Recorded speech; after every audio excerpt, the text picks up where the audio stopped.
రచయిత, నటుడు పోసాని కృష్ణమురళి అరెస్ట్ అనేక ప్రశ్నలను ప్రస్తావిస్తోంది.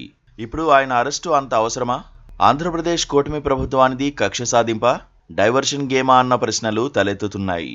తాను ఇకపై రాజకీయాలు మాట్లాడబోనని పోసాని ప్రకటించి 4-5 నెలలైన తర్వాత ఇప్పుడు తాజా పాత కేసులు తిరగతోడి అరెస్టు చేయడం ఏ ఉద్దేశంతో చేస్తున్న పని అని వైసీపీ వర్గాలు ప్రశ్నిస్తుండగా టీడీపీ వర్గాలు లోలోన ప్రశ్నించుకుంటున్నాయి. అన్నమయ్య జిల్లా ఓబులవారిపల్లిలో పోసానిపై సెక్షన్ 196, 353(2), 111 రెడ్ విత్ 35 కింద కేసు నమోదైంది. కులాల పేరుతో దూషించడం, ప్రజల్లో వర్గ విభేదాలు సృష్టించారని ఆయనపై అభియోగాలు నమోదయ్యాయి. గతంలో పోసాని కృష్ణమురళి వైసీపీలో పనిచేశారు.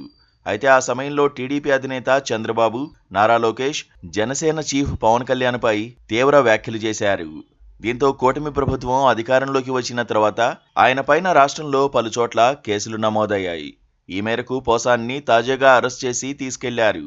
అరెస్టుకు సంబంధించి ప్రాసెస్, కేసులు నడుస్తున్నాయి. ప్రస్తుతం పోసాని కృష్ణమురళి రాజకీయాలకు గుడ్ బై చెప్పి సైలెంట్గా ఉంటున్నారు. వైసీపీ అధికారంలో ఉన్న సమయంలో రాష్ట్రంలో ఆ పార్టీ నాయకులు అవినీతి, బెదిరింపులు, అసభ్యకర వ్యాఖ్యలపై తీవ్ర విమర్శలు వెల్లువెత్తుతున్న మాట నిజం. అంతేకాదు వారిపై పోలీసులకు ఫిర్యాదులు చేశారు. అయితే అప్పట్లో కేసులు నమోదు కాలేదు. కూటమి ప్రభుత్వం అధికారంలోకి రావడంతో మళ్లీ ఫిర్యాదులు అందిన నేపథ్యంలో పోలీసులు కేసులు నమోదు చేస్తున్నారు. ఇలా వైసీపీ మాజీ ఎంపీ నందిగం సురేష్తో పాటు వల్లభనేని వంశీ, పలువురు వైసీపీ సోషల్ మీడియా నాయకులను కూడా పోలీసులు అరెస్ట్ చేస్తున్నారు.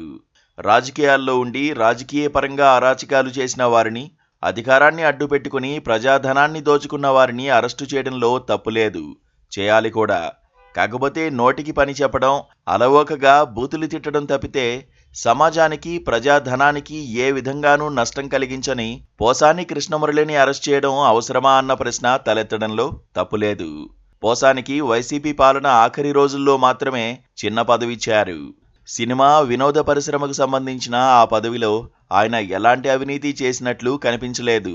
దానికి సంబంధించి కూటమి ప్రభుత్వం ఒక్క కేసు కూడా నమోదు చేయలేదు. కనీసం ఆరోపణలు కూడా చేయలేదు. కేవలం పవన్ కళ్యాణ్ను తిట్టారని, చంద్రబాబు, లోకేష్ పట్ల అసభ్య పదజాలాన్ని వాడారని ఏకంగా 11 కేసులు నమోదు చేయించారు. జనసేన నేతలు సానుభూతిపరుల ఈగోను సంతృప్తిపరిచేందుకే పోసానికి జైలు కూడు తినిపిస్తున్నారన్న ఆరోపణలు వస్తున్నాయి. నారా లోకేష్ రెడ్ బుక్లో ఎక్కేంత సీన్ కూడా పోసానికి ఉన్నట్లుగా కనిపించలేదు. అయినా సరే పంతం పట్టి మరీ ఆయన్ను అరెస్ట్ చేశారు. పోసానిపై పెట్టిన కేసులు నిలబడతాయని కూడా ఖచ్చితంగా చెప్పలేని పరిస్థితి ఉందని న్యాయ కోవిదులు అంటున్నారు. ఎందుకంటే ప్రజల మధ్య వర్గ విభేదాలు సృష్టించిన సెక్షన్ పెట్టినప్పటికీ పోసాని రెచ్చగొట్టడంతో దాడులు చేసినట్లుగానో, ఎవరి మీదైనా దాడికి ప్రయత్నించినట్లుగానో ఆధారాలు లేవు. కోర్టులో అలాంటి ఆధారాలు సమర్పించే అవకాశాలు కనిపించడం లేదు. దాంతో కొన్ని రోజుల పాటు రిమాండ్ ఖైదీగా పోసానిని జైల్లో ఉంచడం తప్ప చేయగలిగిందేమీ లేదు. కేసుల సంఖ్య ఎక్కువగా ఉన్నందున నిదానంగా అరెస్టులు చూపితే 1.5 వరకు జైల్లో ఉంచే వీలు ఉంది. ఈలోపు కోర్టులకు తిప్పడం కారణంగా పోలీసులకు పని ఎక్కువ అవుతుంది. అంతకన్నా చేయగలిగిందేమీ లేదు. చంద్రబాబు ప్రభుత్వం డైవర్షన్ కోసం ప్రయత్నిస్తుందన్న అనుమానాలు కలుగుతున్నాయి. జీవిరెడ్డి వ్యవహారంతో తల బొప్పి కొట్టుకుపోయి పరువు పోయింది. పార్టీ కేడర్ కూడా జీవిరెడ్డికి మద్దతుగా మాట్లాడుతోంది. దాంతో ఇప్పుడు కూటమి కార్యకర్తలను సంతృప్తిపరచాల్సిన అనివార్యత ఏర్పడింది. ఇంతవరకు ఎవరిని ఎందుకు అరెస్టు చేయలేదన్న ప్రశ్నలకు కూడా వారికి సమాధానం చెప్పాల్సి వచ్చింది. అందుకే ఏదో ఒక డైవర్షన్గా పోసాని కృష్ణమురళిని అరెస్ట్ చేశారు.